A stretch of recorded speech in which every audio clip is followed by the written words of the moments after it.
গত 24 ঘন্টা জুড়ে মিডল ইস্টে যে একটা বড় প্ল্যান, হ্যাঁ, ভূ রাজনৈতিক একটা বড় প্ল্যান বা দাবার বোর্ডে এমন কিছু চাল দেওয়া হয়েছে যে চালটার বাস্তবতার ইঙ্গিত অন্য কিছু দিচ্ছে। কেন বললাম কথাটা বলে দিচ্ছি।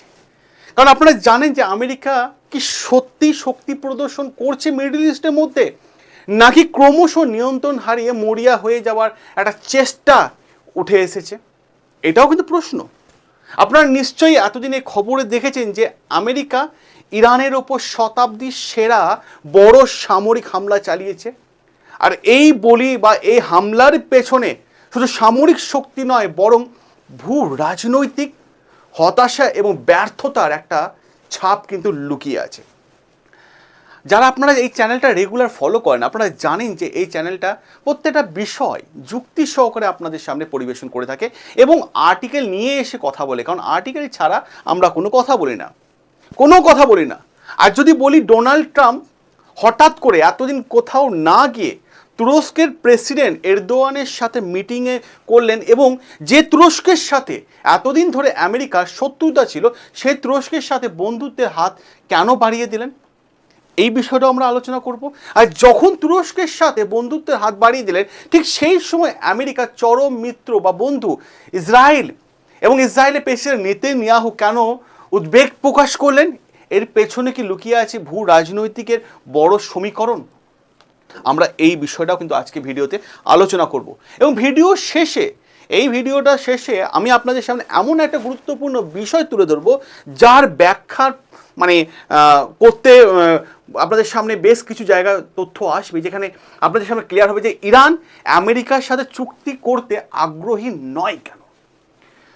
দেখুন পুরো বিষয়টা শুরু থেকে শেষ পর্যন্ত দেখুন, তাহলে আপনার কাছে পুরো বিষয়টা জলের মতো কিন্তু পরিষ্কার ক্লিয়ার হয়ে যাবে। ধরুন আমরা আজকে সবথেকে বড় যে আপডেটটা আছে সেই আপডেটটা আমরা আলোচনা করে নিই। দেখুন আমেরিকা বড় হামলা চালিয়েছে ইরানের ওপর। অ্যাকচুয়ালি বিষয়টা আপনারা সোশ্যাল মিডিয়ায় দেখেছেন, কিন্তু কি ঘটেছিল তথ্য তো দিতে হবে, সে তথ্যটা আমি দিয়ে দিচ্ছি। আজ 9 জুলাই, গতকাল 8ই জুলাই ছিল। 8ই জুলাই ভোরবেলায়, ভোর বলতে প্রায় 3টের কাছাকাছি, ভোর 3টের কাছাকাছি আমেরিকার সেন্ট্রাল কমান্ডো হঠাৎ করে একটা বিষয় নিয়ে ঘোষণা করে দেয় যে তারা ইরানের ওপর বড় ধরনের হামলা সামরিক হামলা চালাতে যাচ্ছে।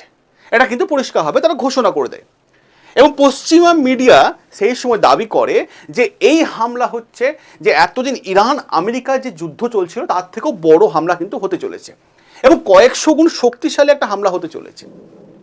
আর এই হামলায় আমেরিকার নজরে ছিল ইরানের 3টে জায়গা: 1 আব্বাস বন্দর, 2 সিক আইল্যান্ড, আর 3 কেশব আইল্যান্ড। এবং সঙ্গে সঙ্গে এই 3টি জায়গার উপর বিস্ফোরণ ঘটানো হয় এবং মারাত্মক লেভেলে কিন্তু আপডেট চলে আসে। আর যখনই এই হামলা হয় তখনই ঠিক প্রশ্ন উঠতে শুরু করে দেয়, ঠিক তখনই প্রশ্ন ওঠে যে এত বড় হামলা হঠাৎ করে আমেরিকা ইরানের ওপর করলো কেন?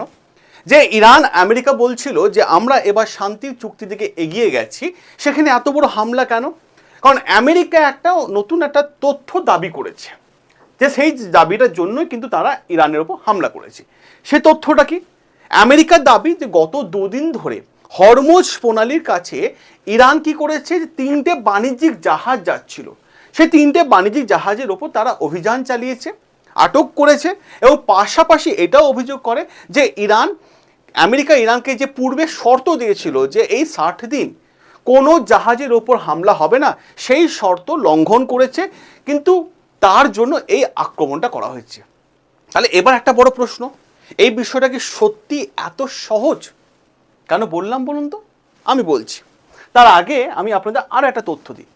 বর্তমান যুগ এআই যুগ, ডিজিটালের যুগের সঙ্গে তাল মিলিয়ে চলতে হবে। যেমন যদি আপনি অর্থনৈতিক দিক থেকে পিছিয়ে পড়ে থাকেন, তাহলে আমি আপনাকে রিকোয়েস্ট করব অতি অবশ্যই এআই শিখুন। আপনি যদি মাধ্যমিক, উচ্চ মাধ্যমিক বা গ্র্যাজুয়েশন পাস হয়ে থাকেন, তাহলে এআই শেখা আপনার জন্য ভীষণ জরুরি। কারণটা আমি আপনাদের বলি যে আপনার ব্যবসা আছে, ব্যবসা রান করছে না বা চলছে না, এআই টুলস ইউজ করে সেই ব্যবসাটাকে ভাইরাল করুন। কীভাবে ব্যবসা করবেন না করবেন সমস্ত বিষয় এআই শিখিয়ে দেবে। আপনি সন্তানের ভালো চেয়েছেন, অবশ্যই প্রত্যেক বাবা মা সন্তানের ভালো চায়।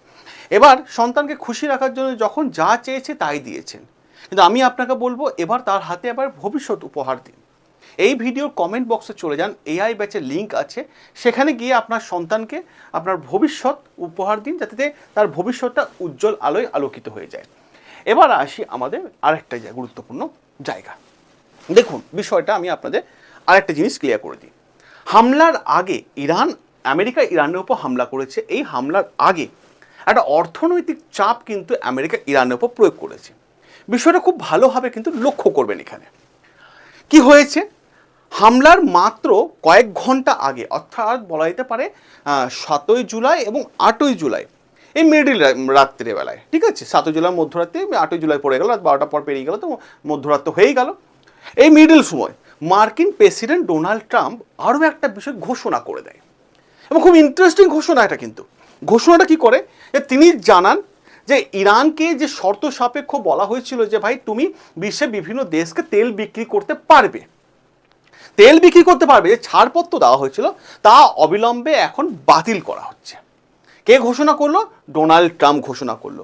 অর্থাৎ এই বিষয়টা কি দাঁড়ালো, প্রথমে অর্থনৈতিকের ওপর চাপ দেওয়া হলো 7ই জুলাই এবং 8ই জুলাই, ঠিক আছে, তারপর যখনই চাপ দেওয়া হলো, 8ই জুলাই রাত 12টা পেরিয়ে গেছে, ঠিক 8ই জুলাই ভোর 3টে নাগাদ করে ইরানের ওপর সামরিক হামলা করে দেওয়া হলো।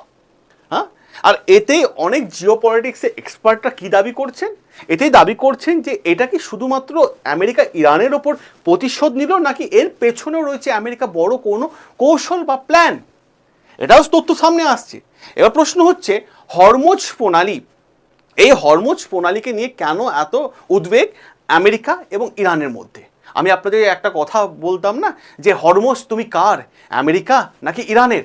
সেই বিষয়টা কিন্তু প্রশ্ন উঠছে, কারণ অনেকের মতে আসল কারণ লুকিয়ে আছে ইরানের হামলার পেছনে, যে হরমুজ প্রণালীতে। কারণ এই হরমুজ প্রণালী এমন একটা জায়গা যেখানে বিশ্বে প্রায় 20% তেল এই রাস্তা দিয়ে যায়।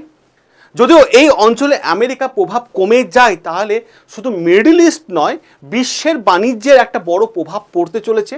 আর এই কারণে জিওপলিটিক্সের এক্সপার্টরা তারা দাবি করেছেন যে এই হামলা শুধু একটা সামরিক হামলা বা সামরিক অভিযান হিসাবে নয়, বরং একটা ইরানের ওপর কৌশলগত চাপ সৃষ্টি করা বা চেষ্টা করার একটা বড় প্রয়োগ দেখা যাচ্ছে, এটা দাবি করা হয়েছে।